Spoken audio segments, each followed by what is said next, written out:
Welcome to our today's show, whereby we'll be creating awareness on sexual assault and human trafficking. With me, Patricia, introduce yourself to the audience. Thank you, Patricia. My name is Harrasment. I'm a lawyer, meaning that I'm schooled in law, and also very passionate about human rights, including issues such as sexual assault and human trafficking. Subscribe, like, and share. Welcome to the show. On to our first question. Elijah, would you kindly tell us what is sexual assault? Sexual assault, I'm going to give the general description of sexual assault. That is what is going to make what people know about sexual assault. It is an action that that takes sexual advantage of a person. So sexual assault may take the form of a touch, for example. It may also take the form of sexual abuse, as we know it. That is taking advantage of a person and having sexual intercourse with them. A good example being rape. Yeah, so sexual assault may also encompass other factors such as sexual harassment, which usually takes place at the workplace. Yes. And most probably it is done without the knowledge of the person, without his or her consent. Yes, yes. When you talk about the issue of consent, it's primarily to sexual assault, to any form of sexual assault. Consent is very crucial. And also, when you talk about consent, we must remember that there are elements that inform on whether there is consent or whether consent is absent. For instance, under the Kenyan law, a person who is below the age of 18 cannot consent to a sexual act. This means that even if they say yes, or even if they agree, that they submit willingly, they don't have the capacity to give consent. So long as a person is below the age of 18, they cannot give consent.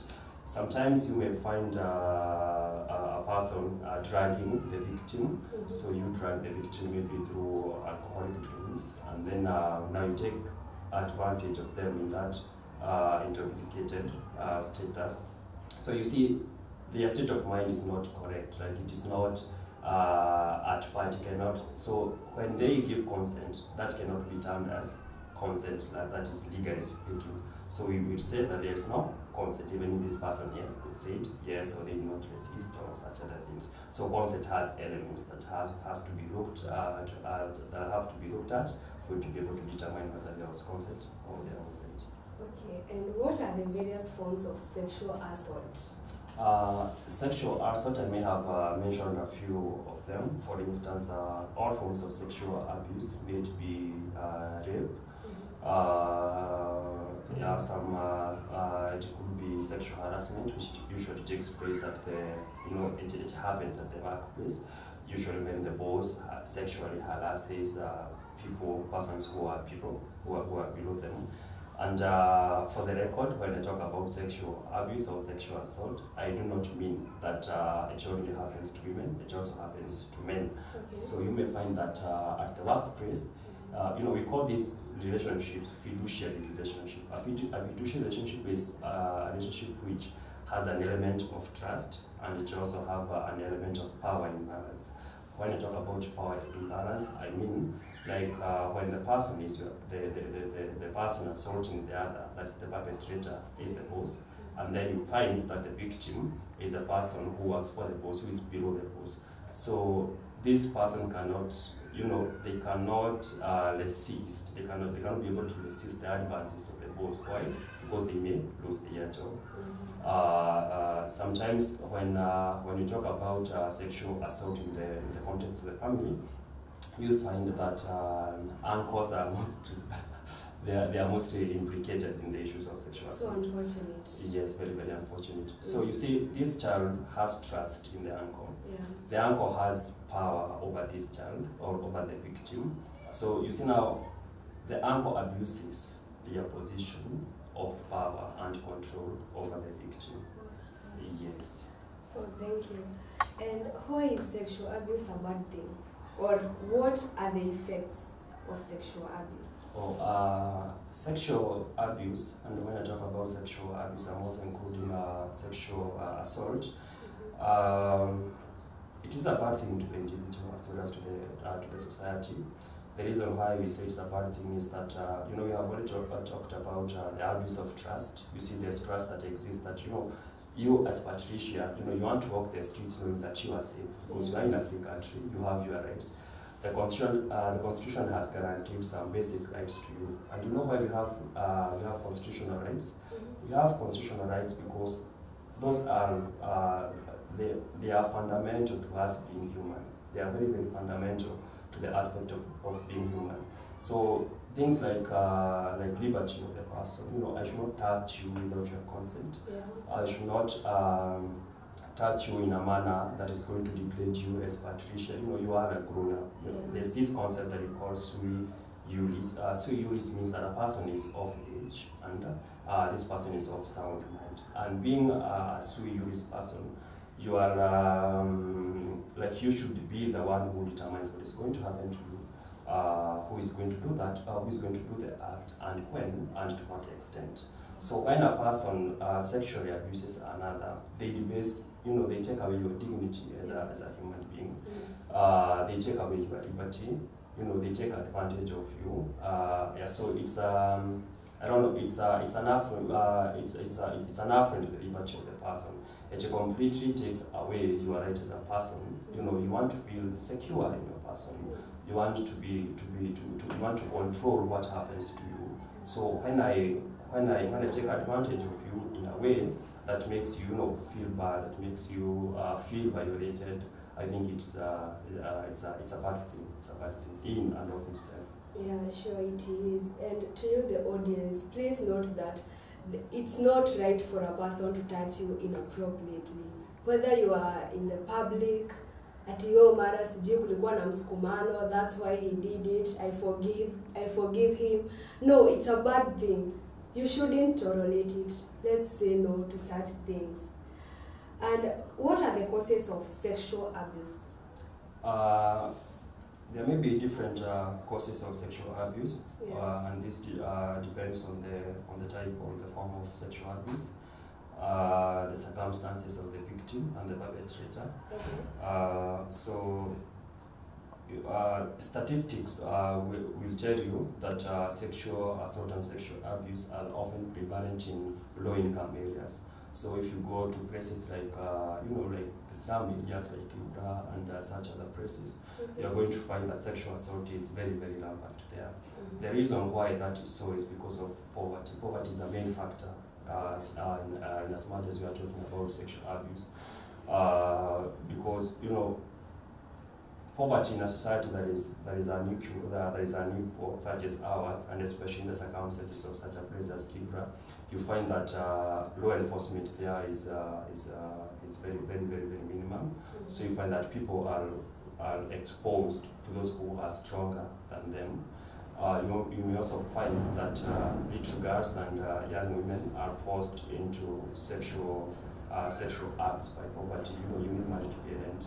Or perhaps you need to support your mother in doing this and this, and you don't have any other alternative other than prostitution. So, prostitution is, I cannot say that it is illegal per se, but sometimes prostitution takes the form of sexual abuse because you don't have an alternative. So you are doing this because there's no any other thing that you can do to put food on the table. Yeah. So it becomes sexual abuse in that context. It is poverty that is leading you to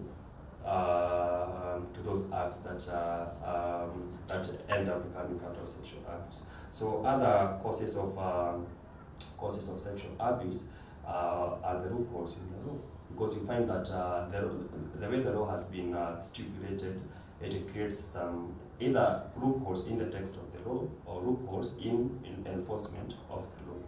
Yeah.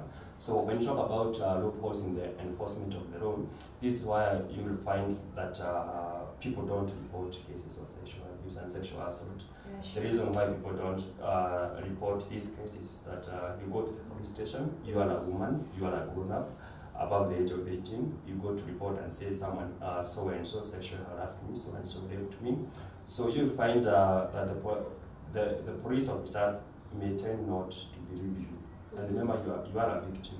You have gone through a lot of pain, emotionally and physically. You are disturbed. You are, you are in pain. And instead of this person sympathizing with you, taking your hand and directing you, taking you the procedure that is supposed to be followed for you, for an for investigation to be launched, instead they start blaming you. They start telling you maybe it's because of the way you are dressed.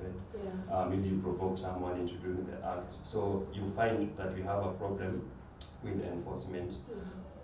Although I'm going to talk about that later, about how in the recent while we have seen some changes take place in the police force, and the way sexual cases are, the way sexual cases are handled by the police. There have been some changes in the recent while. So other causes of sexual assault. We have talked about poverty. We have talked about law enforcement, and we also have talked about loopholes in the law. We also find that the way the socialization process also affects cases of sexual abuse, because you find that especially when it takes place within the context of the family sometimes tends to hide. They see it as a shameful act. So you find if it is the father who assaulted the child, they are going to kind of shield the father, so they don't want the society to know what actually happened. So you find, because of that stigma that is associated with sexual assault, because the people who perpetrated the actions are not taken to book.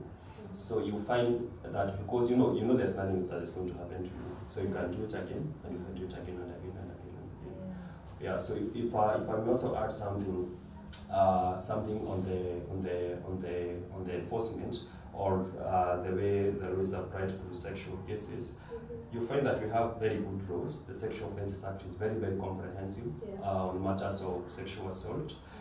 But now you find that when you have a problem with enforcement, people are not afraid to do what they want to do. Like now we have we have regulations that require you to wear a mask. But when you know that no police officer is going to arrest you, you just walk around without a mask, because you know you are not going to be arrested. So there's someone there's a person in jurisprudence. His name is Jeremy Bentham. Jeremy Bentham used to say that the certainty of conviction is more powerful in deterrence than the severity of the punishment. So we have a law that says that if you sleep with if you sexually abuse a child who is below the age of 8 years, the sentence is life imprisonment. You see, so that sentence is very, very severe, and it is supposed to deter any person to even think about sexually assaulting a child of below the age of 8 years.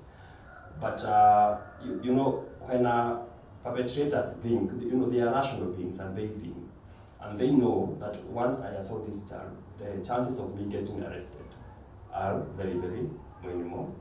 The chances of the police collecting sufficient evidence to take me to court with are very, very minimum, which means that the chances of conviction are very low. So you find that we have a problem with our enforcement, and when the perpetrators know that they won't be taken to book, they'll never stand before a court, they'll never be convicted. There's nothing really to stop them. So yes, we have very good laws, but then we have a problem with enforcement.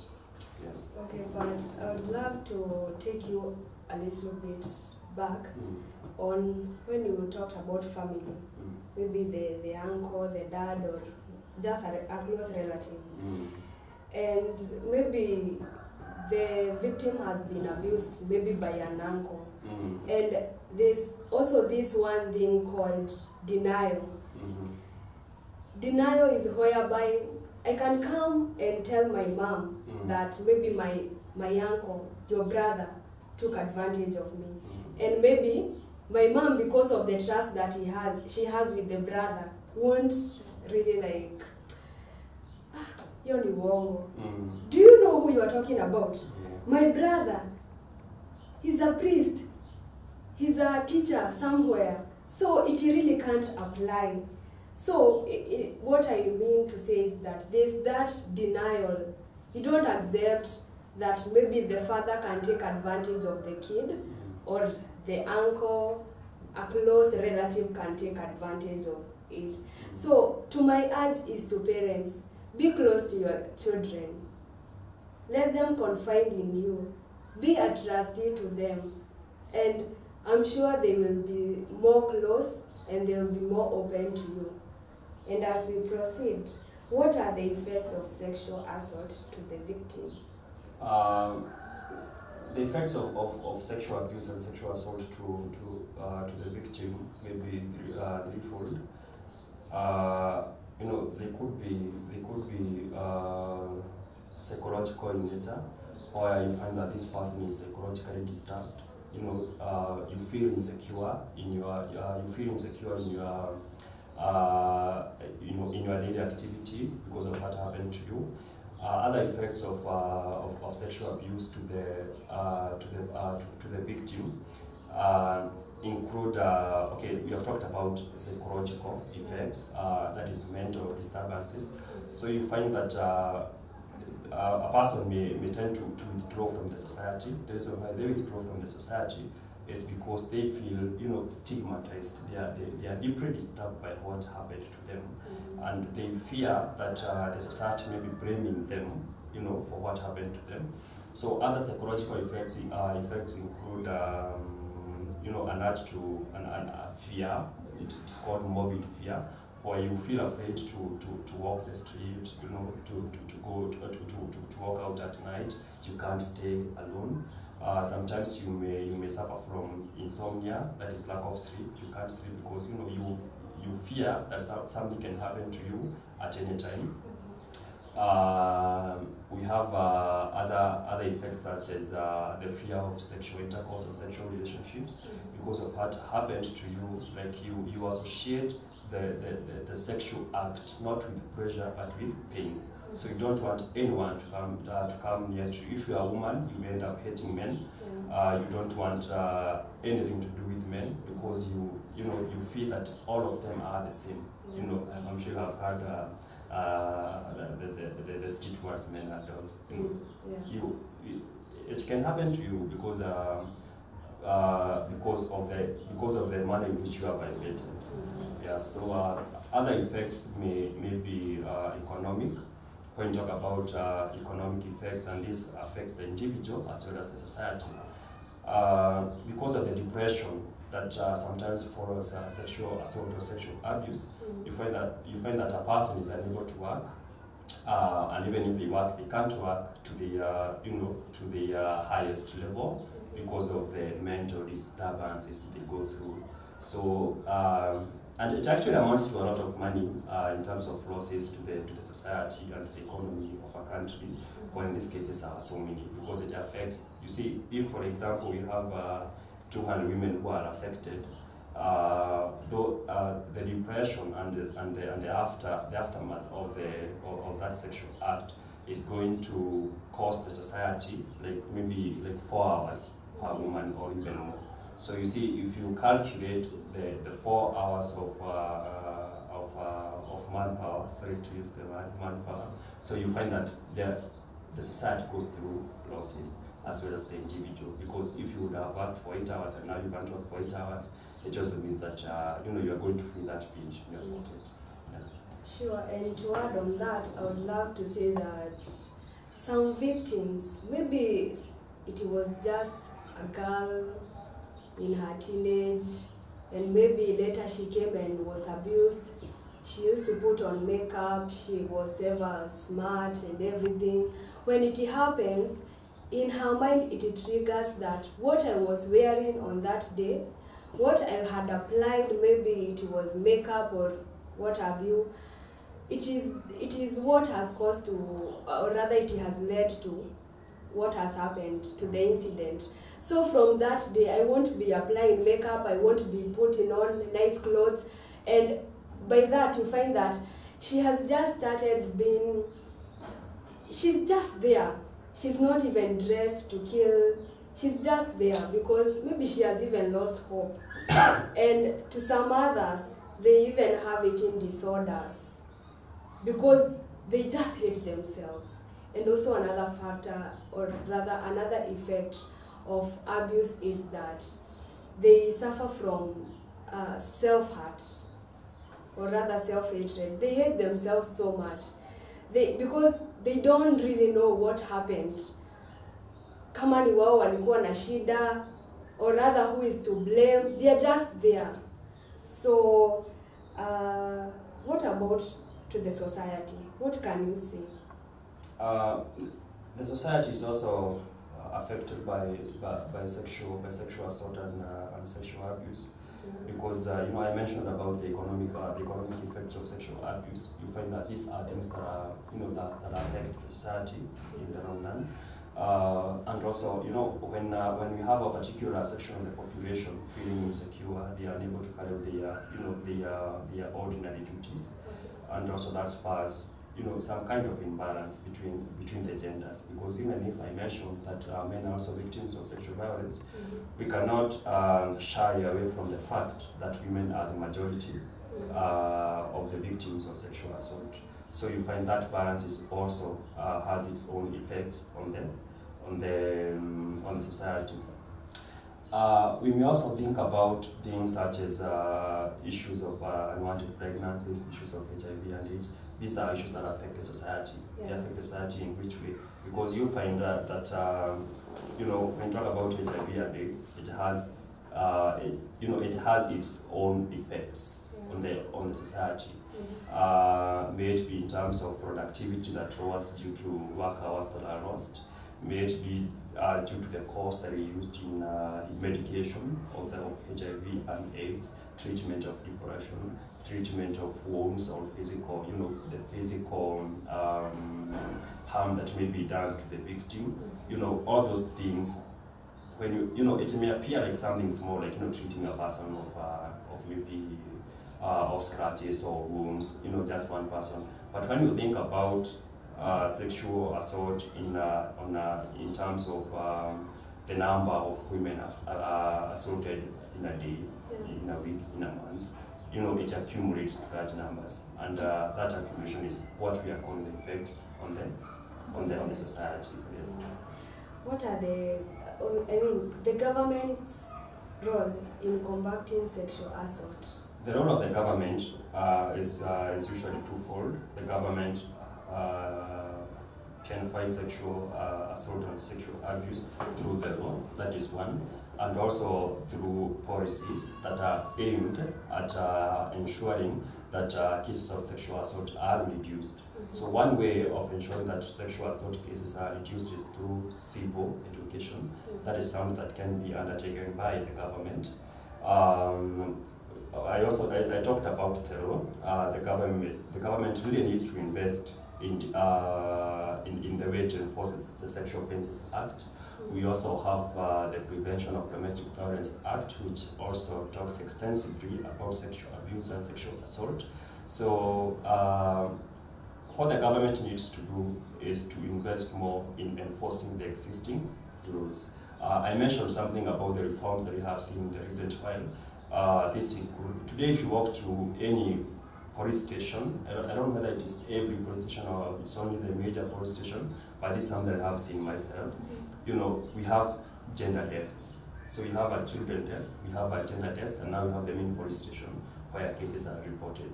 So whenever a case is taken to the police, so the first thing they are going to determine is whether this case is criminal in nature or sexual in nature. So if the case that has been taken to the police station involves sexual assault or sexual abuse, it is going to be handled differently. It is immediately passed to a gender officer.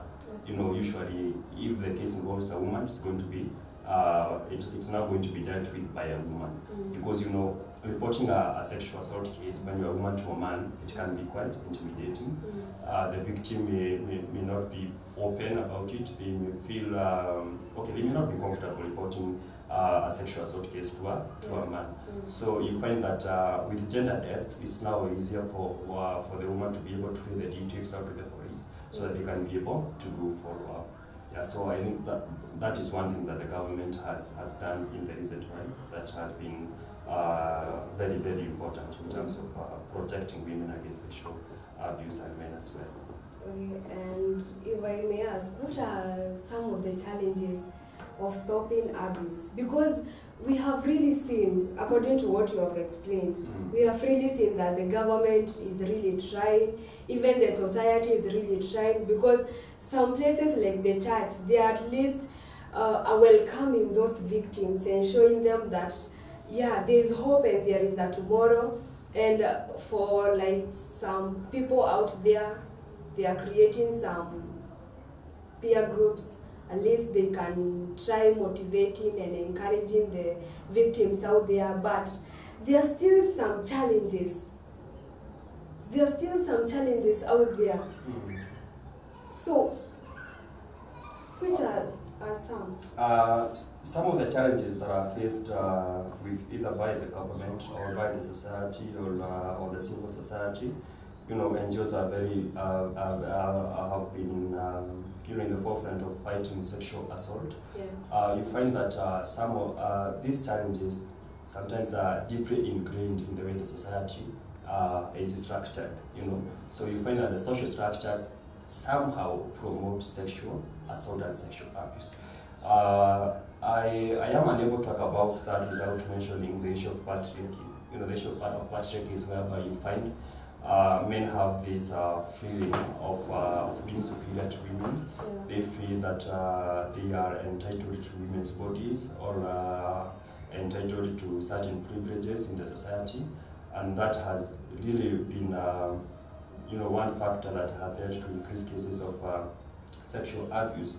And also women who have accepted this patriarchal system, because you find that a victim may tend to be submissive to an assaulting partner, that is in the context of marriage. And because this person feels like they deserve your body, they feel that they deserve your respect, that you're not supposed to answer them, you're not supposed to fight back. So that is one major thing that has made it very, very difficult to fight sexual abuse. That feeling of ownership, that feeling of control, that feeling of privilege over women and such other issues. So it also reflects in the way cases are reported. The fact that the police may not be very keen in following up a case of sexual assault is also ingrained in patriarchy.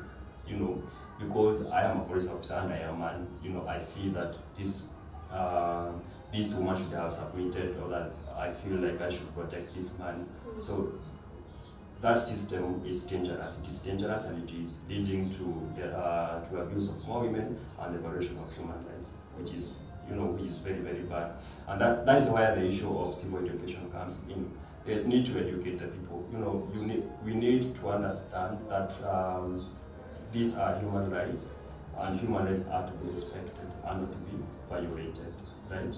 Yeah, so that is one thing. Another problem that we have in stopping and fighting against sexual assault and sexual abuse is what I had talked about before, the issue of reporting. Cases of sexual assault and sexual abuse are rarely reported. People don't report, because of stigma and because of such other issues that affect, the victims and the issues surrounding the victim. And stigma is one thing that the society didn't use to understand. Sexual assault happens. It happens in the family. It happens in the church. It happens at the workplace. Sexual assault happens everywhere. And for us to be able to fight against sexual assault and sexual abuse, we must fight against stigma. The victim of a sexual assault is a victim. Don't bring issues of clothing, issues of modesty and all those. I mean, we are talking about human rights violation, and someone wants to talk about wrestling.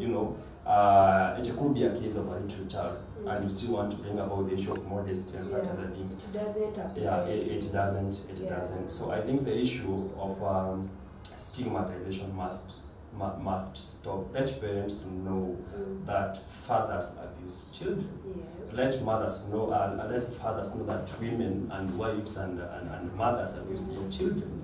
Yes. Let mothers know that uncles and other relatives are involved in sexual assault and sexual abuse. Let us understand these things. It is a societal issue, and as a society, we must be proactive.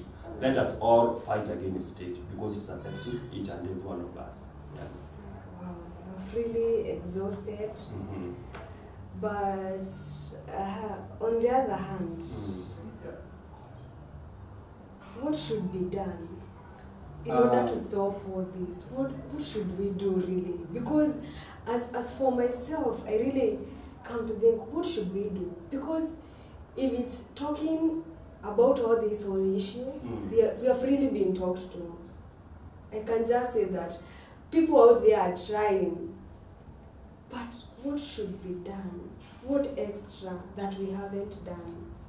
I don't know. I think that's a very deep question because a lot of efforts has been put into fighting sexual assault, and although we may see some aspects of decline, it is still prevalent amongst us in the society. So I also really don't know what should be done, but I think talking about these issues, like what we are doing now, creating awareness amongst the youth, amongst the society, is one of the major steps that are very, very critical in ensuring that these cases are reduced and they stop. You know, talking about these issues, let the society understand that it is a human rights issue and let it be fought as such. You know, don't claim to be, you are in the forefront fighting about corruption and other things, while we are not talking about this issue that affects the very personality, the very essence of being human. Let us understand this issue. Let us talk about it. Let the young people engage in discussions about sexual assault and sexual abuse. Because even though they are not the major perpetrators of sexual assault, they are the people. They are part of the society. They are part of the society that abuses women. They are the part of the society that sexually abuses men. They are the part of the society that does not protect its children against abuse. So let us talk about these issues. Let us be open about them, so that if for example, we are in a circle of friends, let you, Patricia, not be afraid, of saying so and so took advantage of me, or so and so tried to take advantage of me. Let sexual assault and sexual abuse be things that can be spoken about in the open. Let us talk about these things. They are amongst other stuff. They are affecting us. So let us be open about them. Let us fight against stigma. Let the aspect of civilization be about how proactive we are in protecting the rights of other people and respecting their decisions. The issue of consent. Consent is mandatory for any sexual act. Consent must be concrete. You don't buy me alcohol and then when I'm drunk, when you know that I'm having poor judgment, now you take advantage of me. Let us understand the issue of consent. What is consent? At what point does this woman agree to a sexual act? At what point does sexual consent cease to exist? Some men claim she led me into the act and then told me to stop when I could not. Men are not animals. They are not animals. They are rational beings. They understand. So if she said yes and now she's saying no, it is a no. There's no in between. She said yes a minute ago. 2 minutes later she said no. So what you need to do is to stop. You need to stop because consent has been withdrawn. So let us understand these issues, the issue of stigma, the issue of sexual assault and its aspects, the issue of consent. Let us talk about those things. Let us understand them. Yes. And I would really love to ask, because to some victims, because in every action, there's reaction. So to some victims, wengine wameenda wakapata mimba out of that raping. Some others have maybe some disorders. Wengine they have been affected mentally. How do we live with it? Now we accept that yes, it has happened. Now I'm pregnant. Maybe that man, I don't know him. Maybe that guy. Like, how do we live? You see, as a victim, one of the things that we have talked about is the effects rape and sexual assault and sexual abuse has on the victim. So one thing the victim needs to know is that they are not responsible for what happened to them. They need to understand that they are not blamed for what happened to them, and they also need to seek help from outside. Don't try to, you know, to deal with the depression and the stress and the pain alone. Talk to a friend, talk to a person whom you trust. Go to the church, talk to a person you can trust. Many churches have professional counselors who can assist in some of these issues. So be outspoken. Talk about these things. We also have organizations, NGOs, that deal with victims of sexual assault. I like what you have been doing to, you know, in ensuring that these people resume normal and ordinary lives back in society. Thank you. Yeah, so we have organizations to which you can report these cases. For instance, if you are unable to, for instance, secure maybe the assistance of a professional advocate, so you can go to these organizations such as FIDA and many others. I think we can put this in the link to the videos that people can access the names and maybe the links to the websites of those organizations. Yeah, so they exist.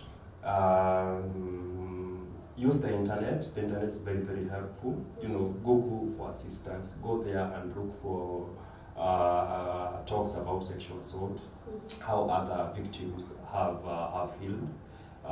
You see, like now in some other countries such as the US, we have support groups for any kind. You know, you are a drug addict, there's a support group for that. Victims of sexual assault, we have support groups for that.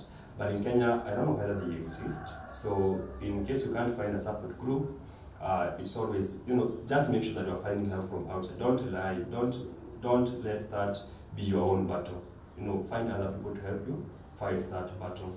So you talked about pregnancy that has arisen from sexual assault. I know this is controversial, but many people do not know that in cases of sexual assault, abortion is actually an I don't know how to call it, but it's actually illegal for you to procure an abortion if you feel that you cannot be able to carry this child to term. You know, you are mentally disturbed in such a manner that you feel you are not comfortable or you are not able to bring this child up, because you know this child will be reminding you of that act forever and ever. In as much this child is alive, you know. So I don't advocate for abortion, but it is a solution. You know, it's a solution. And Article 26, which makes abortion illegal in Kenya, it talks about the health of the mother and of the child. So when we talk about sexual assault, remember we said that depression is, for instance, one of the effects of sexual assault. So, you know, you don't have to live with this pain forever and ever. You have recourse. So talk to people. They are going, you know, you may not be in the right mind to decide for yourself, but when you seek help, when you seek assistance, when you talk to different people, they are going to, you are going to be able to have a wider picture, a wide range of what has happened to you and the best way to proceed. So talk to people. As a victim, always talk to people, seek outside assistance. Don't try to fight this on your own. Yes. Yeah, so we should talk and talk. Even if you go to the first person, maybe it's your mom, she doesn't believe you, go to the next person, maybe your neighbor there, go to your teacher, go to your evangelist in church, go to someone else that maybe you think can listen to you. And for you, the audience, let's give a listening ear and a crying shoulder to the victims out there, because this world needs kind people. and a person that can show love. Please, let's be kind. Let's lead. Let's give a listening ear to each and every person, regardless of the problem. Let's just listen. And once we listen, let's be able to help. And let's not keep quiet, because in a matter of sexual assault, it's deep inside. You will get traumatized, you'll be depressed, and so much other things will come if you don't release that pain. And in releasing the pain, I mean, let's talk, because breaking the silence is the first step in healing. If we want to heal from inside, let's break the silence. If we want to heal and set ourselves free of shame, let's be willing to talk and talk, regardless who is going to understand, who is going to believe us, because not everyone has gone through sexual assault. Some of us don't even know what it is in our old age. But you, maybe being a young girl, being a teenager, maybe you have gone through it, and yeah, you understand what you're going through. Maybe I won't understand because I haven't faced such a thing, but always be willing to talk, talk, talk. On to our next segment, we are going to discuss on human trafficking. Elias, what is human trafficking? Generally speaking, because when we talk about definitions, we speak in general terms. Human trafficking is the buying and selling of humans. It's like a trade for human beings, where it's a trade where it's a market where the commodity for sale and for buying are human beings. So human trafficking may take place for a variety of reasons or for different purposes. One of which is for forced labor. The second one for sexual manipulation or sexual exploitation. And the third is for organ harvesting. Yeah, so when we talk about forced labor in human trafficking, we mean you are being taken as a slave. The term slave might be misleading because slaves are not usually paid. But you may find a case of human trafficking in which a person is being paid, a person is being held, a person has consented to the work they are doing, but you find some of their rights have been taken away. For instance, they cannot choose to stop working, they cannot choose to go home. Yeah, so that's where the aspect of human trafficking comes in. So you are taken by this person who is your employer in quotes, but you cannot leave, you cannot stop working, and maybe you are underpaid, but you don't have rights. You don't have rights of an employee. So when you talk about sexual exploitation, this sometimes it's not very common in Kenya, but it happens in other countries where we have some kind of brothels of sexual agents, where it usually afflicts women, where you find that you are used as a prostitute, but it's not. You may have consented, but you don't have a choice. As when you can't choose your partners, you can't choose your clients. Money is not paid directly to you, but to maybe to the person or to your master, and then you are paid some little money. When you talk about organ trafficking or organ harvesting, this takes place where a person has been kidnapped or stolen. We are talking of human beings as goods. Yes. So this person has been abducted or kidnapped, alafu wakauzwa to some other place where their purpose is just to donate organs. So your liver may be taken away and donated to a person, your eyes may be gouged out and transplanted to another person. Some women are used as their womb is capitalized, so you are used as a surrogate without your consent, or for the harvesting of the eggs. Zile mayai zinazaa mtoto unapata zinatolewa, maybe for in vitro fertilization for sale to other person. Yeah, so human trafficking can take either of those three forms. Wow. So in short, human trafficking can happen either locally or internationally. Correct. As long as the person involved is the rights are limited. Yes, it can. You know, when you talk about local human trafficking, I don't know. I think you have heard of cases where, like, you know, just the other day they reported missing persons in the Zimmerman area. So they could be abductions for ransom, where you find mtu ametekwa nyara and then the kidnappers ask for money from the families. So that is it could be that, you know, the issue of kidnappings and the issue of abductions, but it could also be human trafficking because those people are not found. The families don't hear from the kidnappers. We have not heard of any case where kidnappers have asked for money, so people just disappear. Where do those people go? So probably they have been trafficked, which means they could be locked up somewhere within the country in a mansionette as house helps, or they could be they may have been smuggled out of the country working in overseas. You know, we really can't tell. So we have two types of. We could have more, but the major types are local and international. So in Kenya, we have heard about these women who are taken abroad to work as house helps.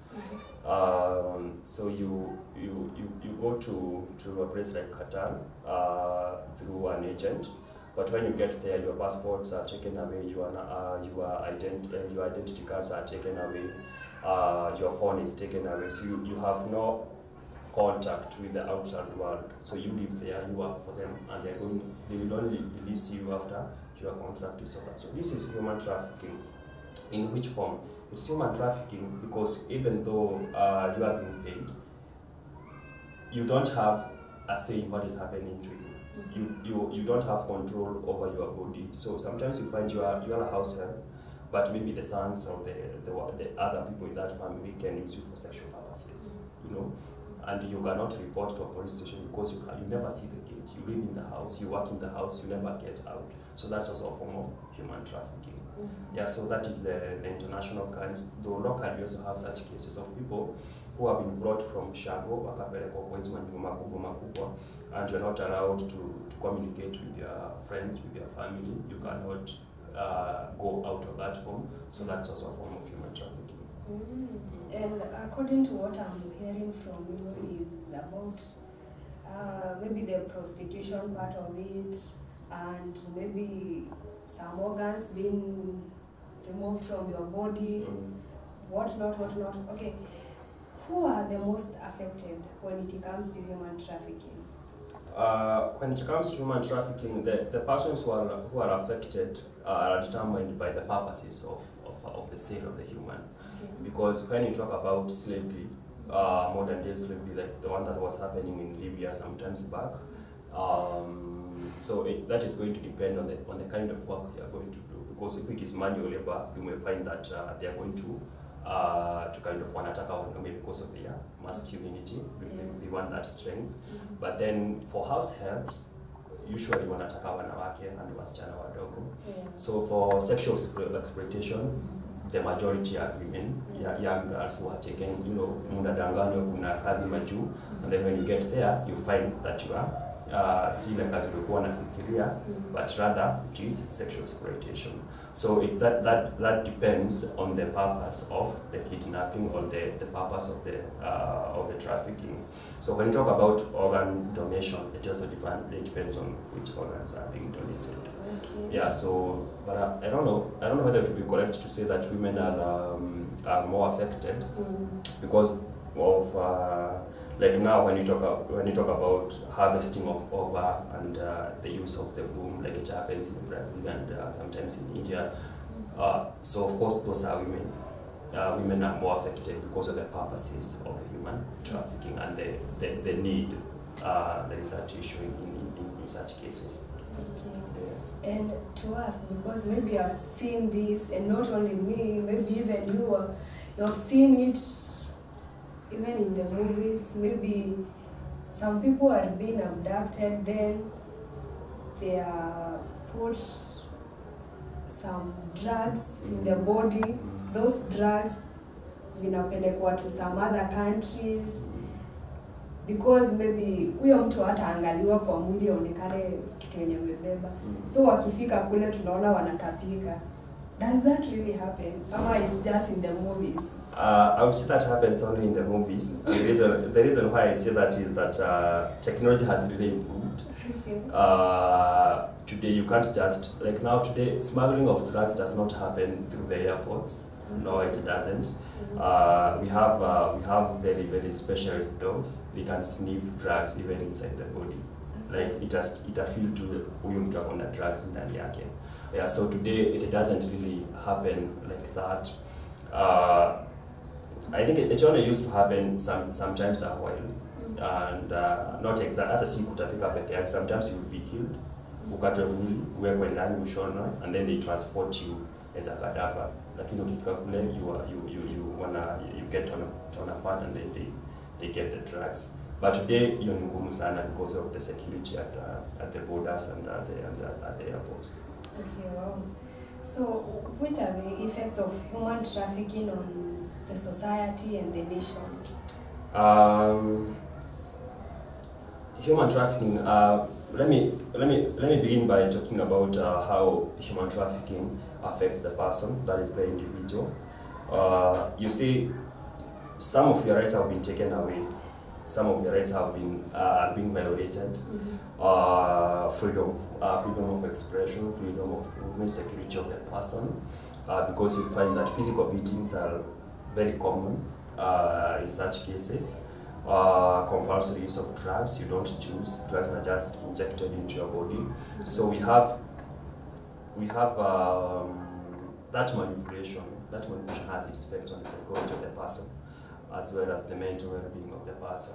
So you find that because of how you are being misused, you feel debased, your dignity is taken away, your liberty, your autonomy, you don't have a choice about what is going to happen to you, to your body, when to work and how to work, what time to work, when to go home. That choice is taken away from you. So that has its own effect on the person, may it be psychological or mental. As well as physical, people die out there, people are beaten, all those things. On the effects it has on the society, we cannot talk about the economy of the society being affected like it used to be affected during the slave trade, for instance, because by that time human trafficking used to take the form of multitudes. So many people have been taken from the inland of Africa and sold abroad. But today now, I don't think we have human trafficking in Kenya taking place in such a huge magnitude. But of course, it still happens, kama sa hizo zenye zilikuwa like now the case you have had from Zimmerman and such other areas. So you can't really say the society is affected to a greater extent. But of course, we cannot ignore the reason why human trafficking is perpetuated, because sometimes you find that there are a lot of gains through human trafficking.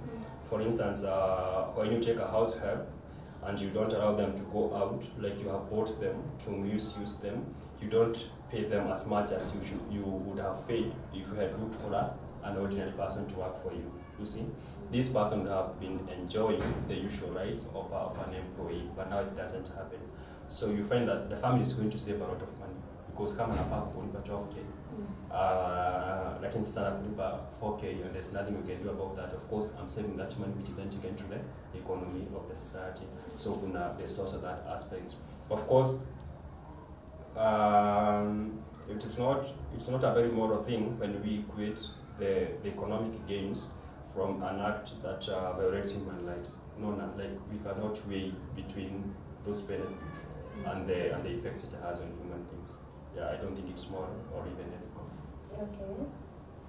And if we are caught in such a situation, because maybe, some of these things that maybe you have mentioned there before, it's because of poverty, and we can't do much about it. Yes, we need the money, and I really have to get it. Maybe I have kids in school, and maybe I can't be able to pay their school fees. I have my family there at home, they are suffering, and I just can't take it anymore. I just have to go outside there and find some money to keep them. So, what should victims do? if you find yourself in such a situation? You see, in many cases of human trafficking, victims don't really have, they can almost do nothing to help themselves. They don't have the capacity to do so. Because if, for instance, you are locked up in a mansionette in which the keys are kept away, you can't access the doors, you can't go outside, you can't see the sun, you can't go outside the gate, you don't have a mobile phone, you can't fight, you don't have the physical strength to fight these people who are detaining you or holding you against your will. So you find that it's very, very difficult for the victim to do anything to help themselves. And when this violation continues, because I've talked about even physical beatings, psychological torture, so when these things happen, the victim feels helpless. Like you feel, hata mlango ikifunguliwa huwezi potea. Because just imagine you are in a strange land, let's say Qatar, for example, you don't know anyone. People don't speak your language, they don't speak English, they don't speak Swahili or your mother tongue.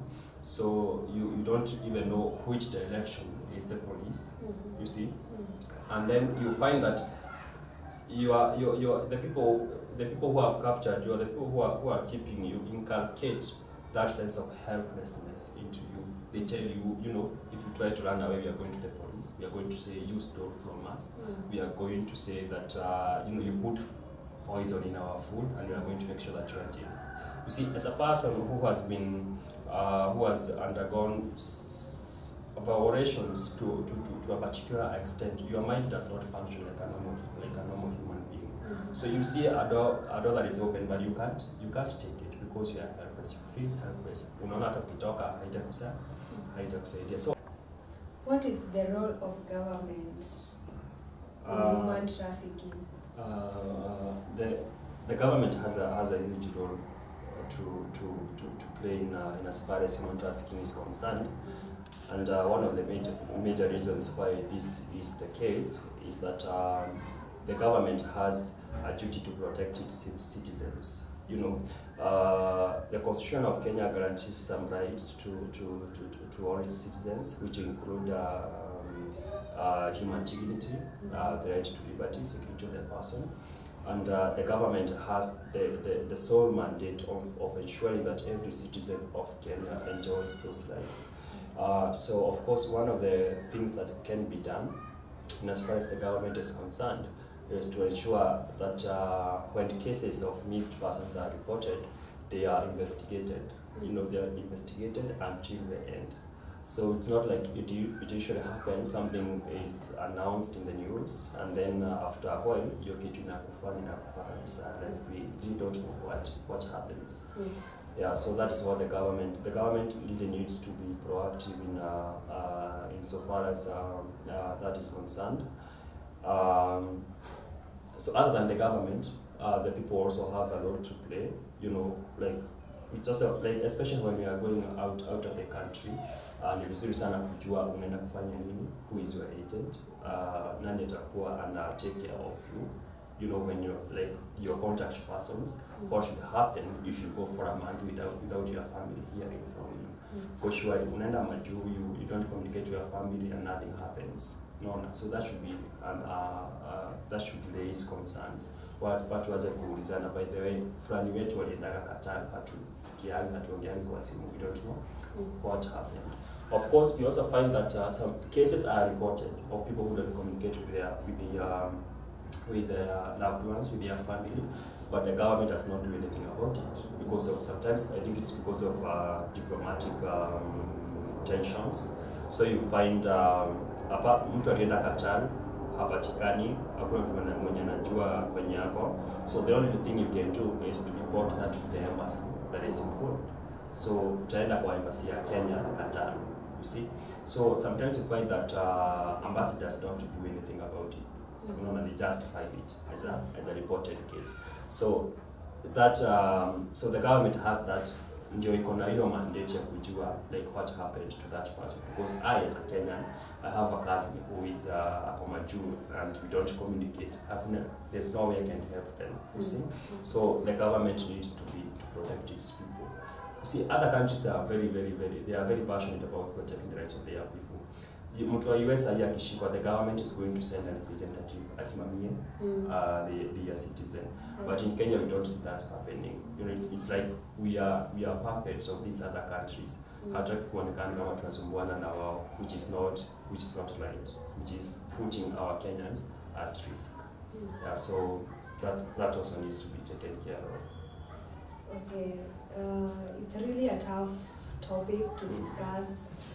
It's also emotional, but yeah, but we are hoping that all shall be well, because we are also developing as a country. Tunaenda tu hivyo kama tuna upgrade, we are growing, we are creating awareness on such issues, and for all that we can ask from you, our audience, please be people who listen. Don't just go there blindly. Don't just follow because someone went there and made a life out of it all. Sijui akapata pesa mingi, that you'll also go there. Your luck is not, his luck is not yours. So, let's always be learners, and together we are going to conquer. That has been all here in studio, and we are wishing that you are going to subscribe, you are going to like, and you will share our program. Until next time, bye bye.